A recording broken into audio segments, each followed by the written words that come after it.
Good morning, everyone. Good morning. Hope you've been having a good week so far. Yes, yeah. And assessments have started, isn't it? Okay, great. So, anyway, I will post mine. Um, Next week, you should have mine, but then it'll have some time to complete it. So, usually, I give sufficient time so you can complete it within that given time. But please make sure that you're scoring the minimum marks. So, as we've been saying over and over again, one criteria is the marks, the minimum required marks, but the other one is attendance. So, if in either of these it falls short, we will be unable to process your certificates. Of course, for e-learning it's different, but for on-campus, online, this is how it works for all the classes. So please make sure that your attendance is sufficient as well. Yeah. Okay. So let's pray and let's begin. Okay, let me go ahead. Let's pray. Father, we thank you for your word. We thank you, Lord, for what we are learning about dominion, authority, and victory in our lives. Father God, we pray that each one of us will be able to conquer every work of the enemy in our lives. And Father God, we pray, God, that you would work through each of us, Lord, to be a blessing to overcome the enemy in the lives of people around us. We thank you once again. In Jesus' name we pray. Amen. So, in the last sessions, we were talking more about overcomer's lifestyle, how an overcomer must be, and how when we are walking with the Lord, though there is an enemy, we can't deny that.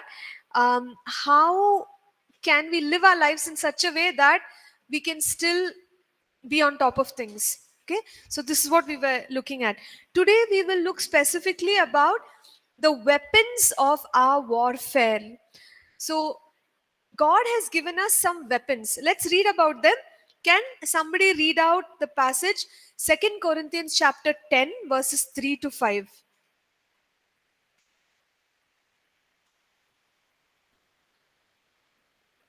Yes. Chapter 10. For though we walk in the flesh, we do not war according to the flesh. Yes. For the weapons of our warfare are not carnal, but mighty in God, pulling down strongholds, casting down arguments and every high thing that exalts itself against the knowledge of God, bringing every thought into captivity to the obedience of Christ. Yes. So, as we look at that passage there, it talks about weapons. Okay.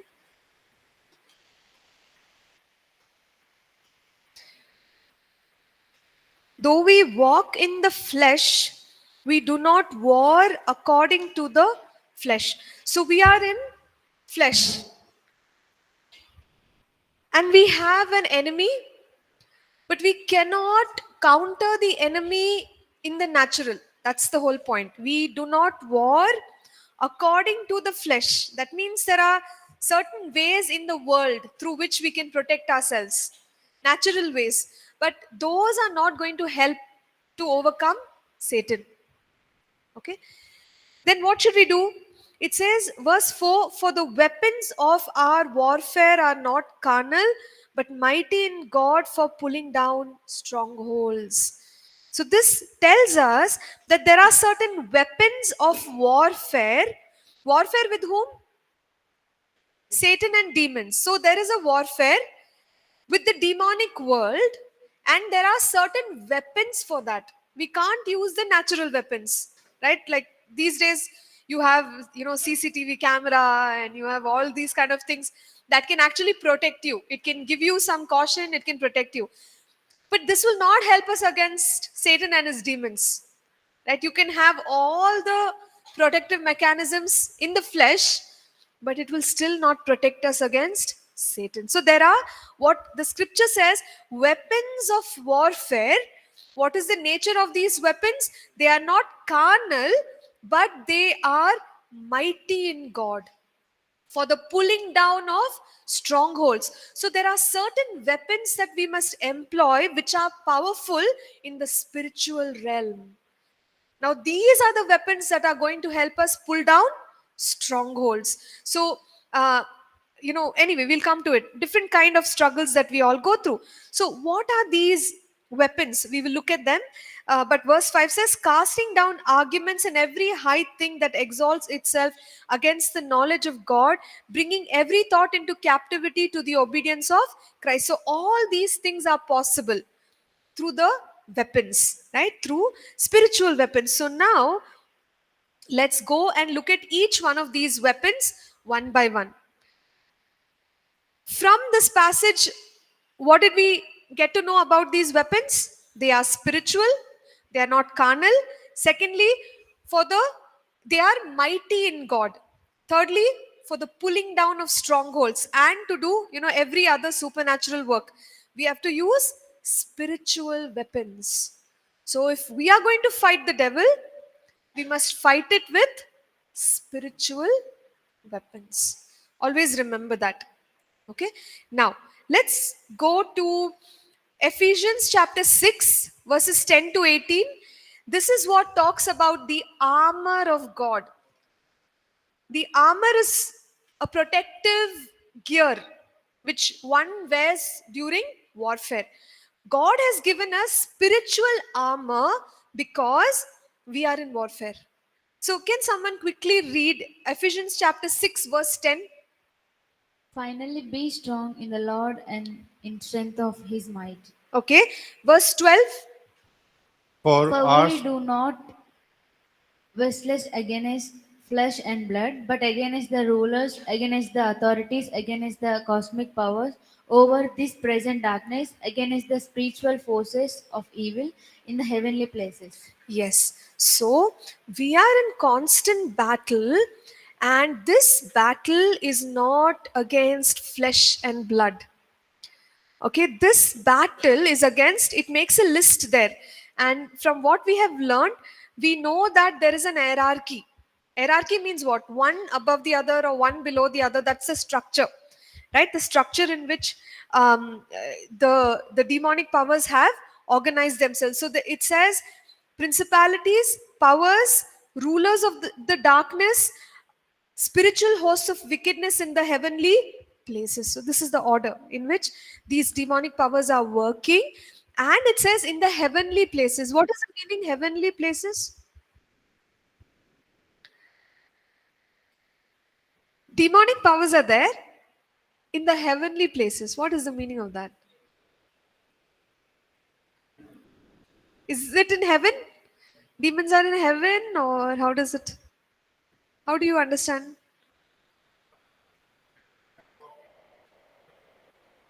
Mike, please. Can't hear you. even we are walking in a spiritual life or in a godly life, Yes. demon it can still attack us. Maybe this means that.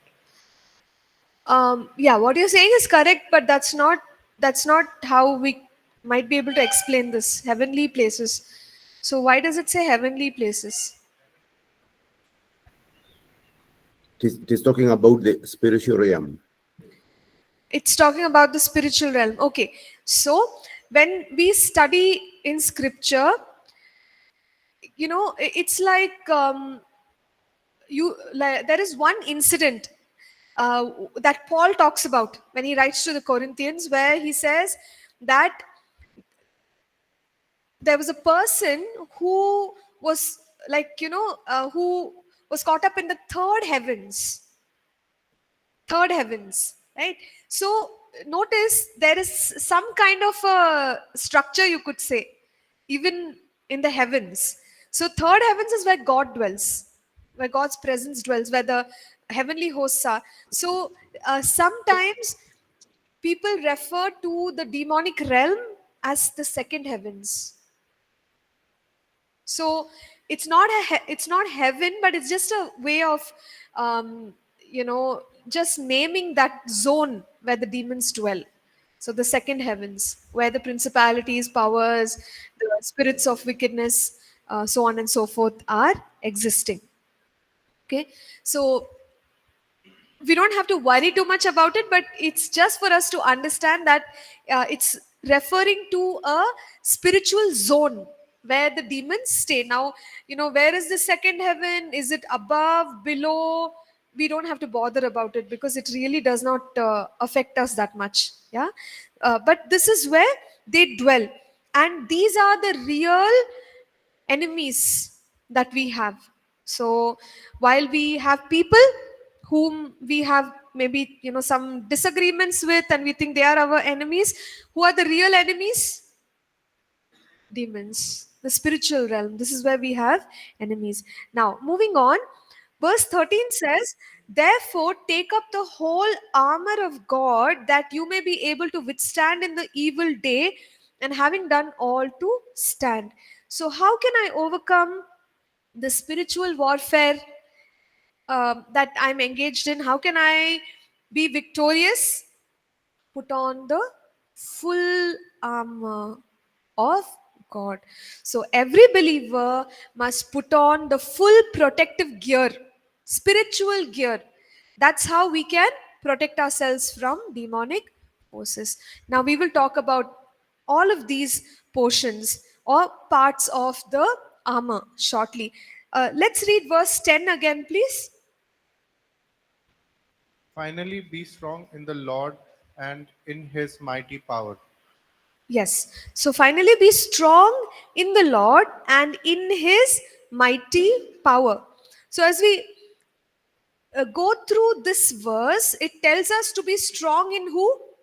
Lord. In God and in his power, in his mighty power. So I cannot fight Satan, I cannot fight the demons in my power. Okay? We must be very clear on that. So if I have to overcome Satan, God's mighty power working in me is going to overthrow the demonic powers, the authorities. So I want God's mighty power to work in me, and I have to be strong in the Lord. Don't be weak in the Lord, but be strong in the Lord and the power of his might, his strength, right? His might. When I am strong in his strength in my life, then I can overthrow, then I can be victorious. So that is what God is calling us to do in order for us to rule and reign. So I have to increase in God's power over my life. How can I have more and more of God's power and strength in my life? Okay, praying basically comes back to our relationship with God. So the stronger we are, the closer we are, the more power of God reigns in us, it rules in us. Then the enemy has no chance. Okay, so ultimately everything goes back to that, my relationship with God and how strong I am, how strong I am in the word, prayer, so work of the Spirit, so on and so forth. Okay, so be strong in the Lord. If I want to overcome demons, Satan, be strong in the Lord and the power of his might, okay, in me. Now, let's move on. As we consider the armor of God, it talks about the breastplate of righteousness. So, what is this? Righteousness, again, it's a breastplate. So you have to imagine the picture of a Roman soldier. The way the writers in scripture have spoken is according to their context. So if we are talking about a soldier in our context, it'll be very different. But this is the picture of a Roman soldier. So, those of us, maybe after class, you can just Google and you can just look at the picture of a Roman soldier. And basically, for them, they had like a body armor because most of their warfare was ground level. They used to just war on the ground back in those days, right? So it's like a body armor, and apart from the parts that they put onto their body, they would have some extra things which they are holding on to. One is the breastplate. Sorry, one is the shield. The other one is the sword. So they had two things in their hands as well, right? Now, each one of these, Paul uses, the parts of the body armor as well as these things that are being held as spiritual. He compares it to spiritual things that can also protect us. Okay, so breastplate is the portion of the armor which comes on the chest, region, and it's very important because it will protect the heart. Breastplate of righteousness. So, what does this mean? Breastplate of righteousness will protect us. Guarding our heart, true. Guarding our heart with all the like right thoughts and all. Okay, yes. What else? What else does it mean?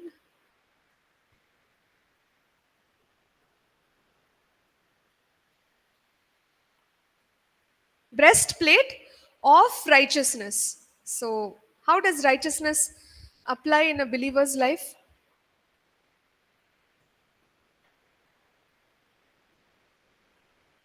Okay, to have righteousness in our heart, to also, can we say, not just heart but action also? So, living a righteous life. Yeah? So, living a righteous life, that's okay. What else? Connected to righteousness? We walk in righteousness, correct? So, that is living righteous life plus.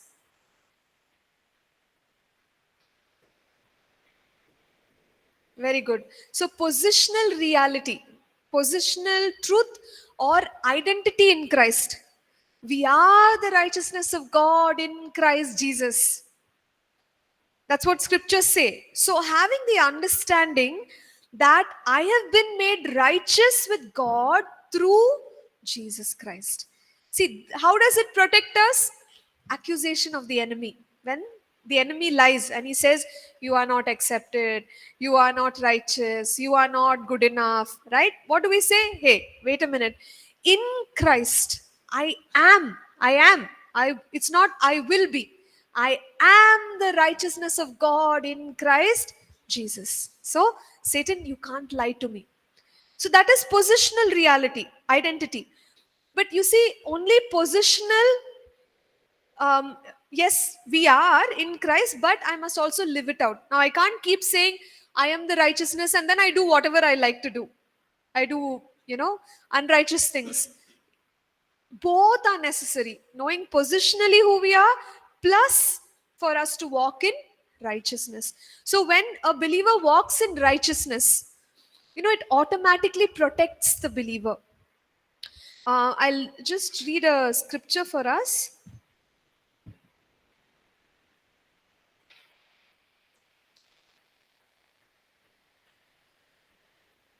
Yeah, Proverbs 16 and verse 7. It says, when a man's ways please the Lord, he makes his enemies be at peace with him. So, when we walk in righteousness, God's protection is automatically there on us. Things don't go wrong so easily because our ways are pleasing the Lord and God is giving us victory on every side. So, I'm already walking in victory because I'm walking in righteousness. So, that is the power of a righteous life.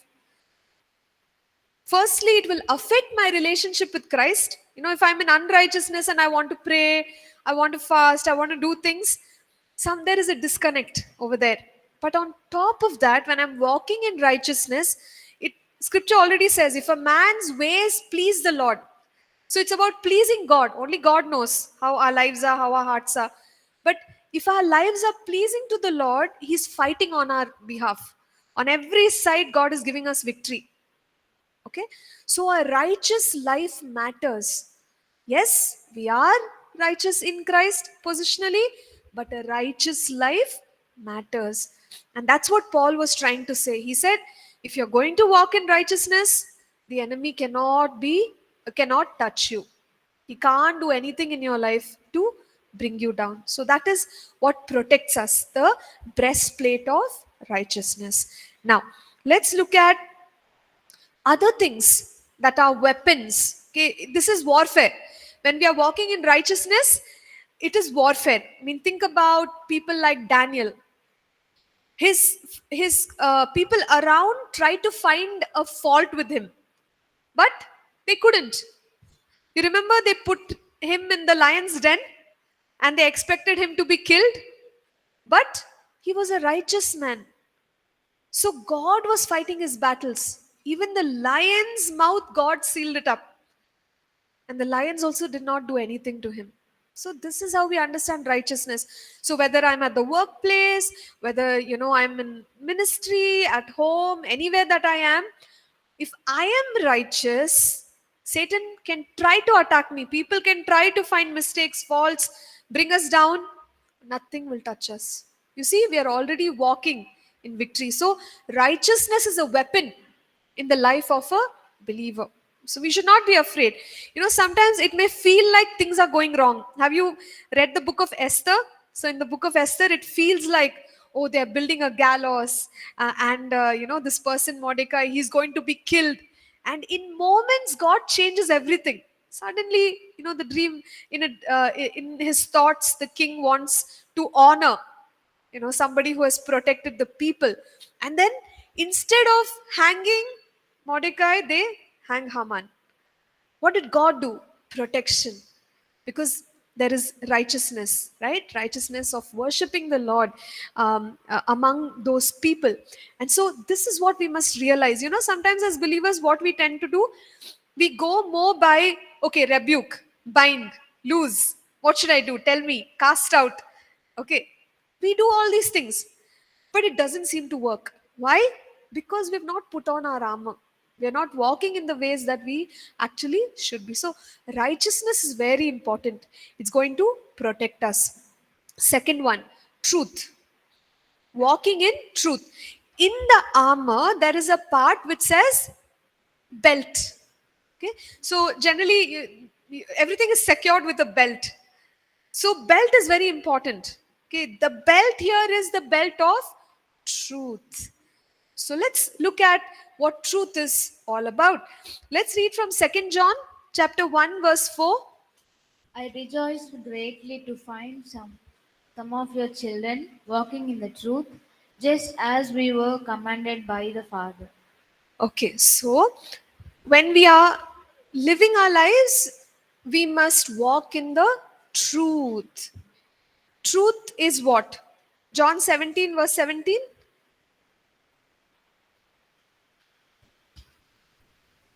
Sa- Sanctify them in the truth. Your word is truth. Okay, so the word of God is truth. Word of God is truth. Everything must be aligned to what the word says. So, about our identity, what does the word say? That is the truth, right? About, let's say, about finances, what does the word say? That is the truth. About marriage, right? What does the word say? That is the truth. So, how should a believer live? See, we must always have this question: what does the Bible say about this? What does God say about this? Right? I must first find out what God is saying, because my life will be based on that. We are not those kind of people, where we do whatever we want. No, we always ask the question: what is God's will? What is God's purpose? What is God's plan? So, first we learn that, and then we live our lives. That is how you live in truth. Find out what God is saying, then live according to that. That is the truth, right? So, the word of God, John 17, verse 17, sanctify them by your word is truth. So, God's word is truth. So, when I say, when Paul said belt of truth, he means, believer, you should know the truth of God's word. Imagine a believer who does not know the word of God. Enemy can attack because belt is missing.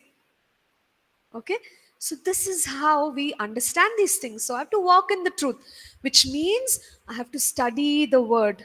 So each one of us, we must be a student of the word at all times, not just in Bible college. Now 3 years we'll intensely study God's word, then forget about it. Yeah, okay, notes, put it aside. I don't need them. But the reality is, if I want to be a victorious believer, every day of my life, I must be a student of the word, the truth. What is the truth? About anything that concerns my life. So I'm studying and studying and studying the word of God, and the truth of God is guiding my life. And as long as I live like that as a believer, the enemy cannot attack me. That's the point. So the belt of truth, the gospel of peace, the shoes of the gospel of peace. Now, what does that mean?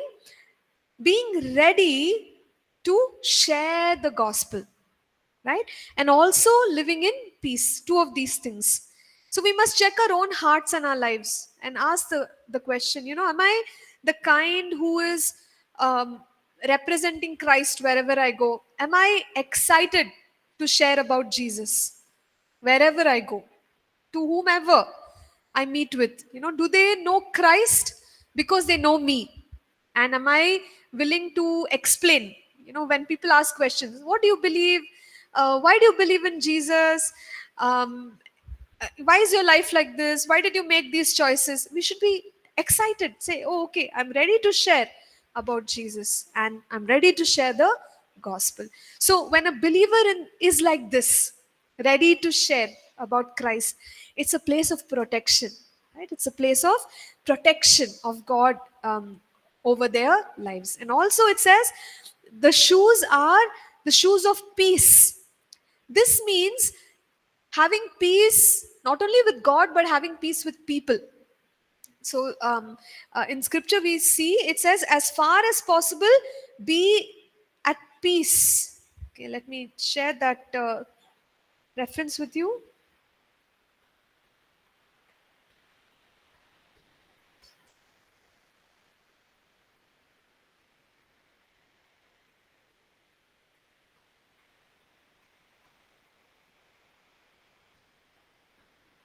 Yeah, Romans 12 and verse 18. Where I said, as far as possible by you, live at peace with everyone.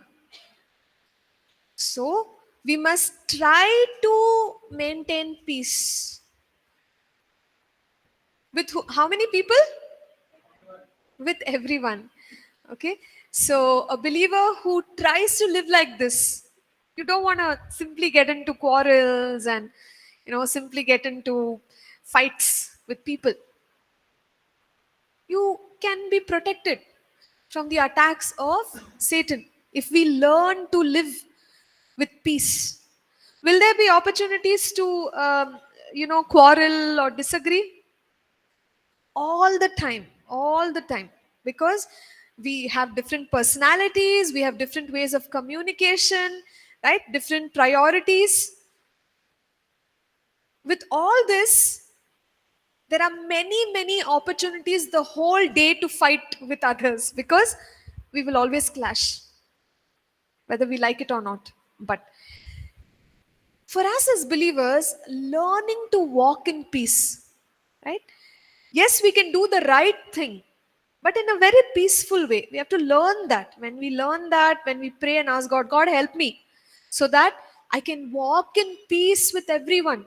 Romans 12:18, as far as possible by you, walk in peace with everyone. Help me, God. Give me the grace. God will give the wisdom. So when God gives the wisdom, we are walking in peace with everyone. And when there is peace all around, less troubles, less opportunities for Satan to attack us. Okay, so this is also necessary, and it acts like a protection or a weapon against Satan. Then, helmet of salvation. We've already explained this. Helmet is so important because it carries your brain, your hypothalamus, every organ, which kind of it directs and it regulates the rest of the functions and the systems of the body, right? Now if that is gone, the commanding the head office is gone, what can the body do? Nothing. Head is dead, body is dead, right? So helmet of salvation for every believer. What does this mean? It means knowing the meaning of salvation. So how many believers understand the meaning of salvation? Yes, believers experience salvation and they are so excited, right? We are born again and suddenly we have this wonderful relationship with God, our sins are forgiven, and that's it. We don't know what salvation means from the scriptures. That is dangerous, right? That is very dangerous. There are many good believers, wonderful believers following after the Lord, but they've not learned the meaning of salvation. So when we are not clear about what is the meaning of salvation and how that has established me in a relationship with God, Satan can attack very easily. And notice that's the helmet. So, the knowledge of salvation or the understanding of what salvation means, if that is lacking, then we are vulnerable. Okay, so that's the reason one must really be anchored to the truth about salvation. Now, apart from this, I told us there is the shield of faith and there is the sword of the spirit. So, when we look at the Roman soldiers, it's interesting because God gave them um, pieces for the armor mostly in front: breastplate, belt, shoes. Now, if you turn around at the back, there was nothing to protect them. Why? I mean, this is not in the Bible, but just for us, like little extra way to think, but it's not necessarily, scriptural or anything, but I'm just saying there's nothing at the back. It shows that we shouldn't turn back. Yeah, very good. Thank you for sharing that. Was that Sriraj? Yeah, ma'am. Okay, yes, Sriraj. So the reason is God is not expecting the soldier to run away. Only if the soldier is running away, back is exposed and the enemy can just attack you. Right? The what God expects us is we have to fight in the battle. Only forward, no backward. Right? So that is why you can kind of imagine only protective gear on the front, because every believer is fighting, every believer is strong in battle, and that's God's expectation from each one of us. But how to protect the back then?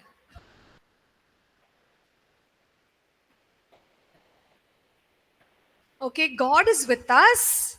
We should when we pray for others. We should pray for others. Okay, very good, Saubhagya. So if you look at the Roman soldiers back in those days, what they would do is they will make a formation like a square or something like that.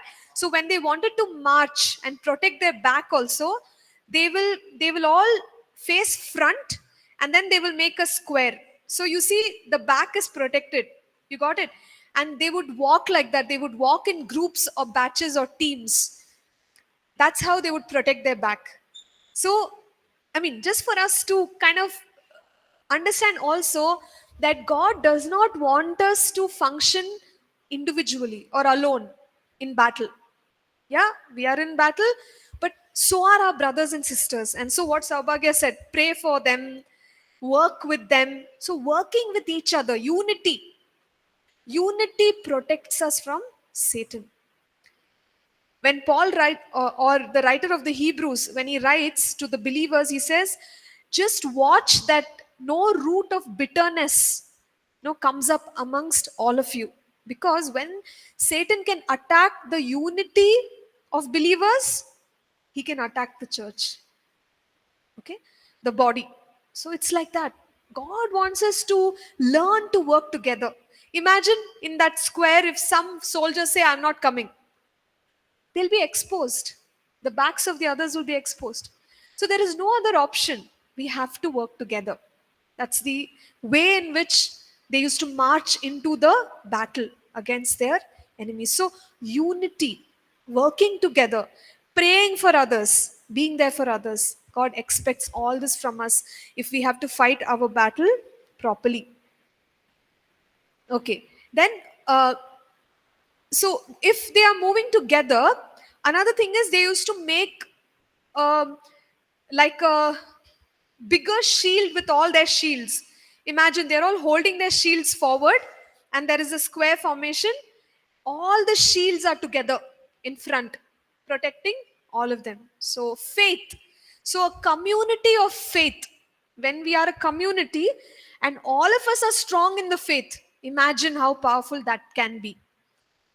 Satan cannot have opportunity with any believer because every believer is strong in their faith. So we can go against the enemy in this way. Also, sword of the Spirit. What is the sword of the Spirit? Ephesians 6:17. Word of God. So this is how we can attack.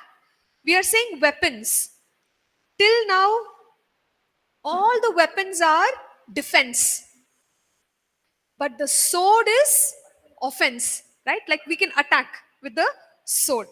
So God has given us the word as an offensive against Satan. How did Jesus overcome his temptation? Correct. So he always said, it is written. It is written. So this is how we get into battle. So one is shield of faith that we are holding. So when we have faith, the shield, when an arrow comes and hits the shield, it will just fall off. It will not pierce through the person, thereby protecting the person. So our faith protects us. If there is a believer who does not have faith, that's dangerous. Because it's like there's no shield. I'm a believer, but I can't believe God. I don't have faith in God for my healing, for my victory, for peace in my home, for success in my ministry. I don't have faith in God. If there's no faith in God, shield is missing, and the attack will come through. So shield is important, and sword. We just said declaring the word of God. Let's read a few passages about declaration of God's word. Let's turn to Revelations 19, verse 15.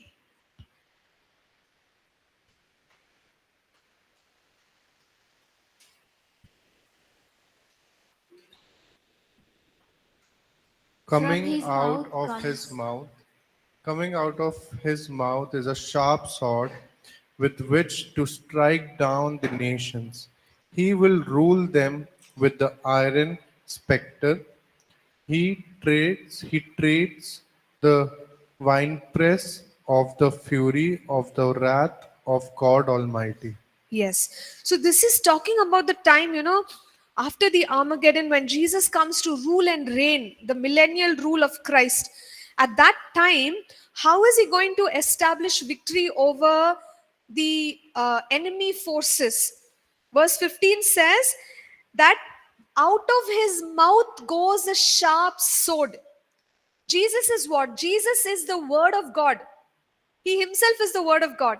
And out of his mouth comes a sword, means what? How do we understand that? The word.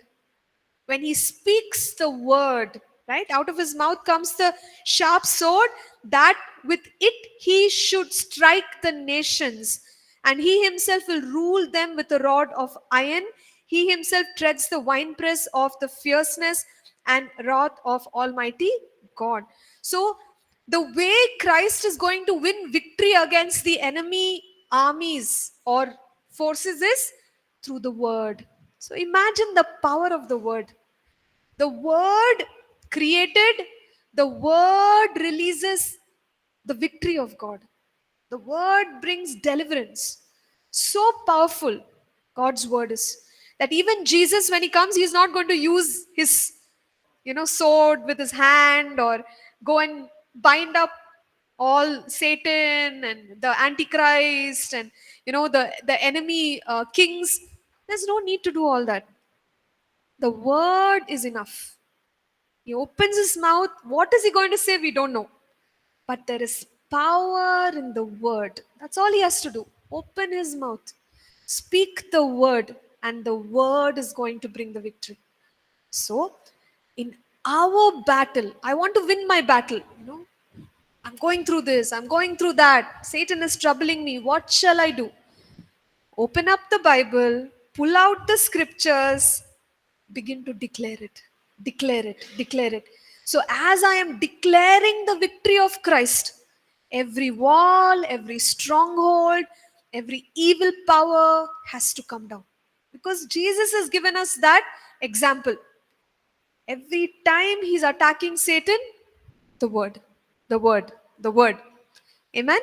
So the word is the sword that God has given us. So Satan will be running away from a believer who knows how to declare, because he's getting attacked.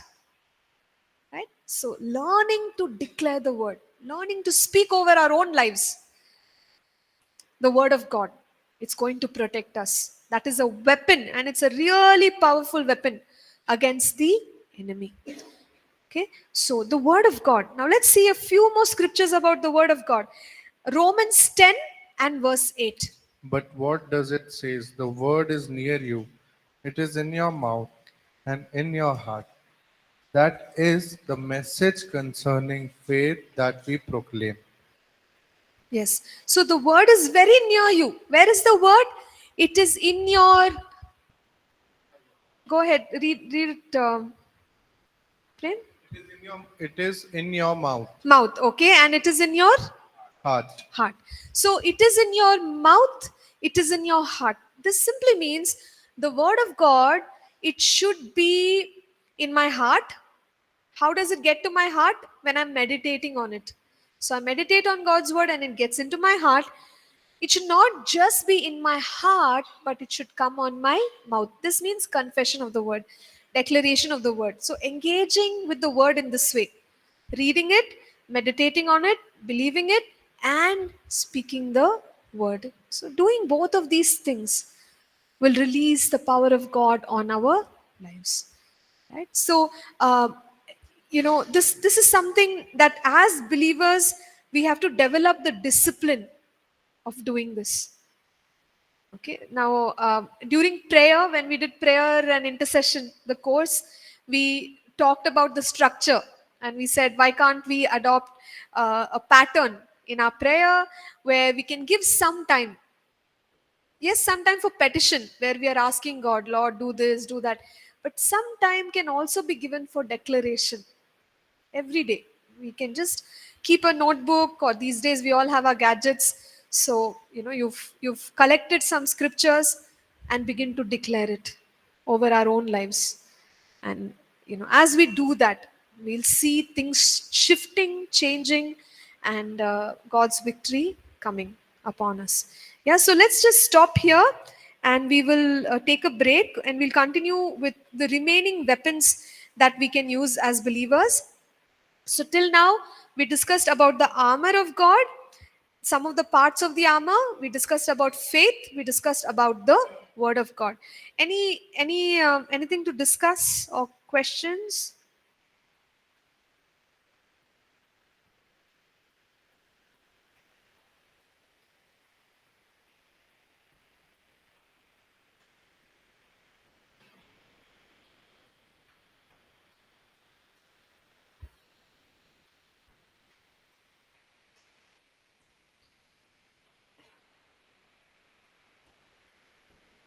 No questions? Okay, let me just make one last point. In Ephesians 6, Paul says, put on the armor. So what does that mean?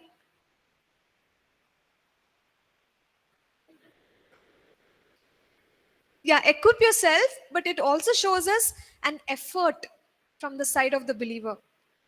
It doesn't, he doesn't say God has put the armor.